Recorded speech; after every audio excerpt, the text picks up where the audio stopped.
Just before the Titanic sank to the bottom of the ocean, the ship sent out a distress signal containing its exact location. The coordinates sent out by the Titanic were extremely useful.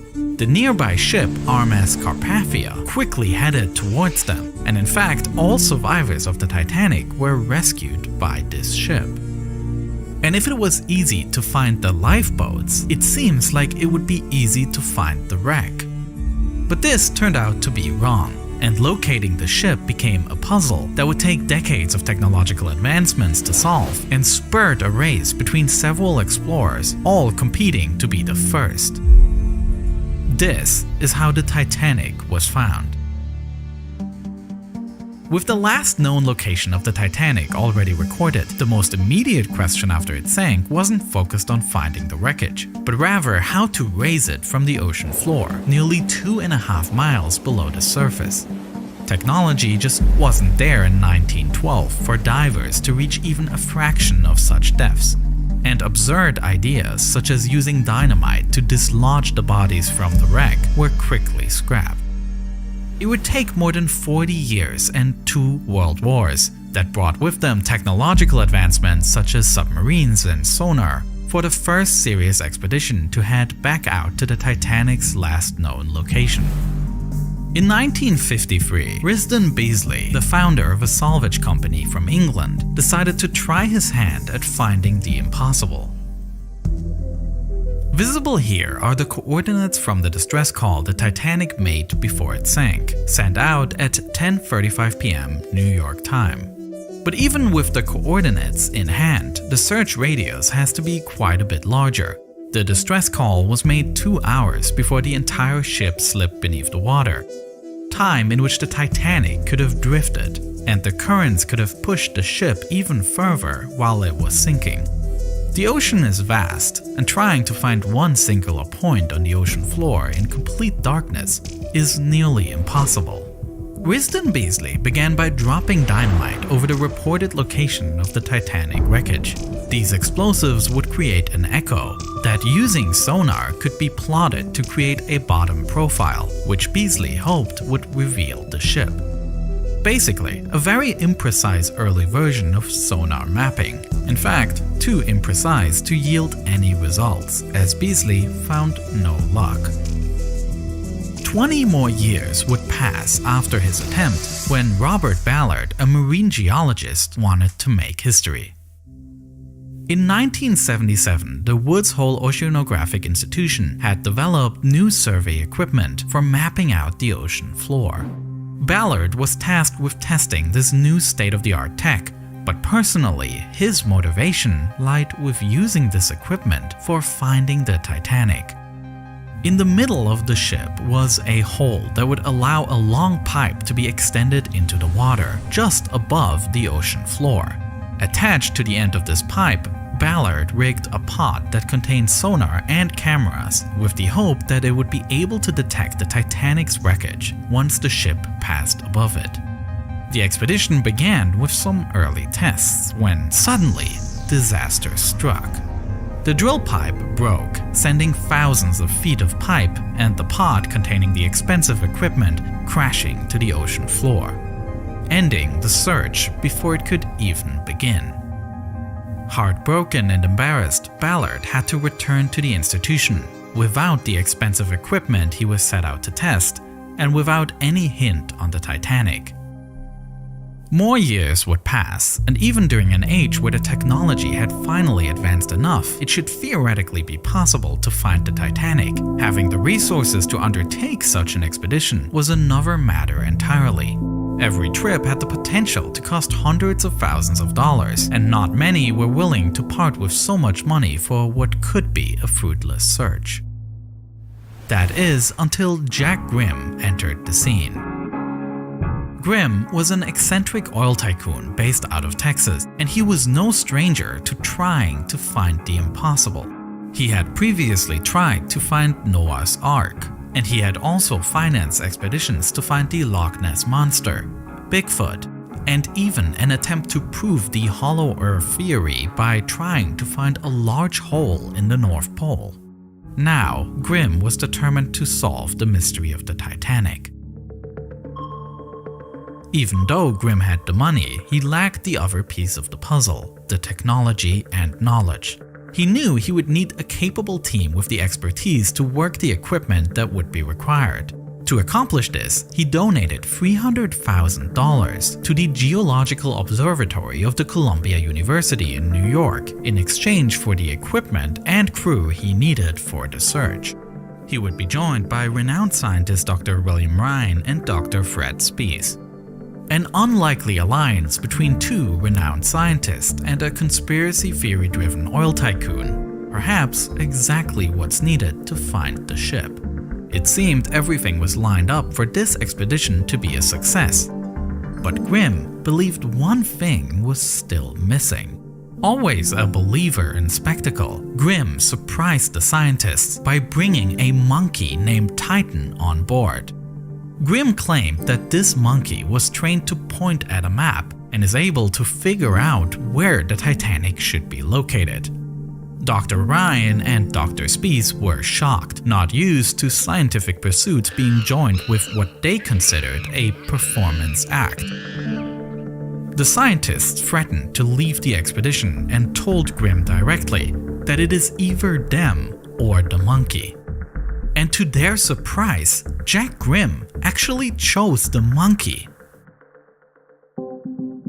In the end, cooler heads prevailed, and Grimm was finally persuaded to leave Titan behind, and the expedition could finally begin.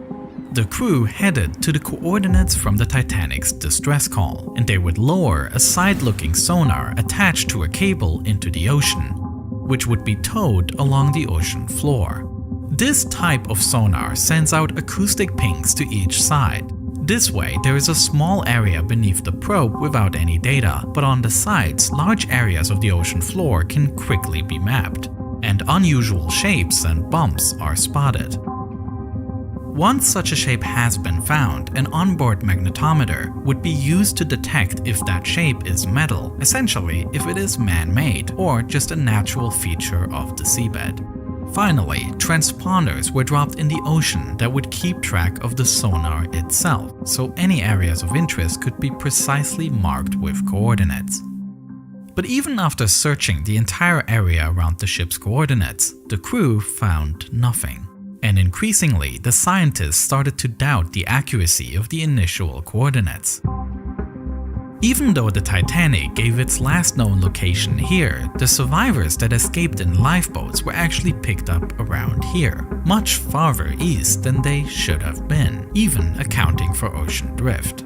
Knowing this, the scientists theorized that the coordinates the Titanic gave were actually wrong, as the first officer did not account for a time change as they were traveling. And the only reason the Carpathia was still able to rescue people was because the actual wreck site was somewhere within the path towards the false coordinates. This opens the search area quite significantly, and they now believe the Titanic had a high probability of being somewhere in this 1,500 square mile rectangle. With the old coordinates ruled out, it was time to once again begin searching. The crew used a process commonly referred to as mowing the lawn, towing the sonar in overlapping lines. Each pass they would mark anything that stood out from the sonar's readings. But there was an issue. The magnetometer, which was supposed to let them know if any of these abnormal shapes were metal, was broken. And to make matters worse, bad weather rolled in, threatening the entire expedition itself. Determined to carry out the mission, they still carried on and continued marking every abnormal area of interest they came across. And each time they found a new one, Grimm's excitement grew, continuing until the last area was marked, making 14 in total. Grimm was convinced that one of these areas had to be the Titanic, but he wouldn't get the chance to prove it. Time had run out. The charter for the equipment and the ship they were using was about to expire, and they needed to head home. Not ready to give up, over the course of the next year, the scientists and Grimm prepared to set back out once again, this time using a more advanced sonar than the one they had used previously. One by one, each area was looked at in more detail, and one by one, they were ruled out as natural features. On the very final day, ready to give up, they decided as a last-ditch effort to try to use digital film. The camera would be fixed on a sled and dragged above the ocean floor. After passing the route, the camera was brought up to review the footage, and while watching, a new, strange shape began to appear. Looking closer, it started to look more and more like a propeller. Grimm was immediately convinced that they had done it. They had found a piece of the Titanic. Unfortunately though, the time had run out, and before they could investigate further, they were once again forced to head home. Feeling that victory was just within reach, Grimm was ready to head back out a third time in 1983 to investigate this propeller shape. He searched and searched, but found nothing. There has since been much debate over what Grimm found, whether the shape was in fact a propeller or rather just a rock, with even his own scientists disputing Grimm over what the shape could be. Either way, it would never be located again. While Jack Grimm was busy with his expeditions, Robert Ballard had watched from the sidelines, disheartened by his own failed attempt earlier, but not ready to fully give up. Unlike Grimm, Ballard did not have immense wealth at his disposal, but what he had was his own unique advantage: ties with the US Navy. Ballard had approached the US Navy with a proposal to design a new submersible that could be used to locate the Titanic. The Navy, however, wasn't so interested in the Titanic, but they were interested in the submersible. The US Navy made Ballard a deal. They would fund his project, but he would need to use the equipment to help them first, on a completely different mission. Ballard agreed and began to develop this new tool for deep-sea exploration: Argo. Argo is a deep-towed sled that is remotely navigated above the ocean floor, attached to a research vessel by a long cable and piloted by a team on board. The sled is outfitted with side-scanning sonar as well as cameras that provide real-time imaging of the ocean floor. Still in the late stages of the Cold War, the US Navy wanted to investigate two nuclear submarines that had been lost, the USS Thresher and the USS Scorpion. However, they didn't want the Russians to know about this, and so Ballard was deployed in 1984 under the guise of testing Argo in order to find the Titanic. In reality, he was to map out the wreckage site of both submarines in order to assess any radioactive threats. Using Argo, Ballard studied the wreck sites of the submarines, and he began to pick up on something peculiar about both of them. Ballard noticed that as the warships sank to increasing depths, their wreckages imploded, creating a debris field around them. The heavier pieces sank closer to the wreckage itself, but the lighter pieces were carried away from the wreckage, leaving a sort of comet trail around it. An idea began to form in Ballard's mind. While searching for the Titanic, everyone had attempted to find the ship itself, a needle in a haystack. But what if, instead of trying to find the ship, he would look for the debris field that was likely around the wreckage? If he could find any parts of the debris, he could follow the comet trail back to the ship. A revelation that would change everything. But before searching for the Titanic, Ballard would still need to bide his time and continue his mission for the US Navy. He finally caught a lucky break in 1985 when he was sent out once again to map out the USS Scorpion. This time, however, he would be allowed to use any remaining time he had to take Argo on a search for the Titanic. Knowing the deadline would be tight, Ballard reached out to the French oceanographic institution IFREMER, and they devised a two-phase strategy. The first part of the search would be led by Jean-Louis Michel of IFREMER, and the second part would be done by Robert Ballard.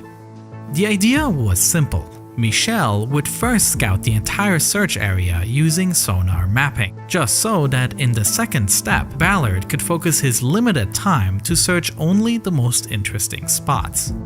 They came up with these two search areas, and while Robert Ballard was still carrying out his mission for the Navy, Michel would begin by using the same mowing the lawn technique that Jack Grimm had used, scanning the ocean floor using a more advanced sonar. These search lines were not always exactly straight. Ocean currents would often drift the boat away, adding yet another challenge. When it was time for Ballard to join and take over the search, Michel had not found anything. And to add even more pressure to the growing sense of another potential failed expedition, only 12 days remained before Ballard would need to return, whether he found anything or not. In order to use his limited time as effective as possible, Robert Ballard came up with a plan informed by what he has learned about debris fields. He would not look for the ship itself, but rather for its debris field. He also knew that on the night the Titanic sank, there was an ocean current going south. Therefore, lighter pieces in the debris field should have drifted towards the south. He came up with an estimate of how big the debris field should be. Now, he started searching. But instead of carefully doing lines over the entire search area, he would space out his lines just far enough apart that he should theoretically run into this debris field. Spacing these lines out allows him to cover a much larger area in a small amount of time. He also decided to rely much more on the camera feedback rather than on the sonar data. Cameras had been used in past expeditions, such as when Jack Grimm believed he found a propeller from the Titanic.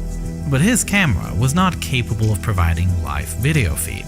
Argo instead could, and Ballard would be almost exclusively relying on the video rather than sonar. His team would take turns piloting Argo and watching the video feed around the clock. Days rolled by with nothing but the landscapes of the ocean floor passing through the video feed, and the crew was beginning to feel the mounting pressure of the approaching deadline. The night watch was especially difficult, with the crew making sure to keep themselves awake as it felt like they watched the same natural features roll by, minute for minute. But then, suddenly, the rocks they were watching started to look less like rocks and more like man-made debris. Now, they were glued to the screens, the blurry images coming more into focus. Definitely not rocks. Not daring to look away for even a second, a crew member quickly flagged down the ship's cook so that he could grab Ballard from his room. Within seconds, Ballard joined the crew on their monitors, and after a few more tense moments, an even larger shape began to fill the screen. There was no mistaking, as they had studied photos of the Titanic until they knew every detail by heart. Argo had just passed over the Titanic's boiler. After 73 years of searching, they had finally found the Titanic.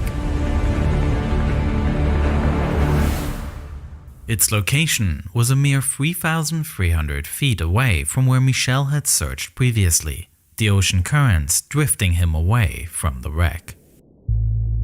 Immediate celebrations kicked off, disbelief and excitement making its way through everyone on board. But it was not for long until the reality of what they had found sank in, and the celebration was replaced with a moment of silence, with the crew honoring the more than 1,500 people who perished during this tragedy. The boiler the team had found was not far off from even more debris, and the team soon found the stern section of the ship. When it sank, the ship violently broke into two parts, and about 800 yards from the stern, they then also discovered the bow, with the now iconic railing still intact. And now that the ship was found, it did not take long until people wanted to recover it, a dream that had long been imagined and even inspired a Hollywood film years prior. and smaller artifacts were soon brought up. But one man had larger ambitions. Not far off from where the original boiler was discovered, there is a large section of the ship's hull that could be recovered. On August 27, 1996, everything was prepared. 3 expedition ships were circling the site, and right next to them are 2 large cruise ships. The recovery mission was to be a media spectacle with thousands of guests, including Titanic survivors, and even celebrities on board. Using a submersible, special bags were attached to the piece, and soon it starts to rise from the ocean floor, with cheers all throughout the cruise ships. But then, things start going wrong. Good evening, everyone. I'm Brad Edwards here in the Forecast Center of the Weather Channel. Of course, special coverage continues with Hurricane Edouard, which is posing a threat to the eastern coastline.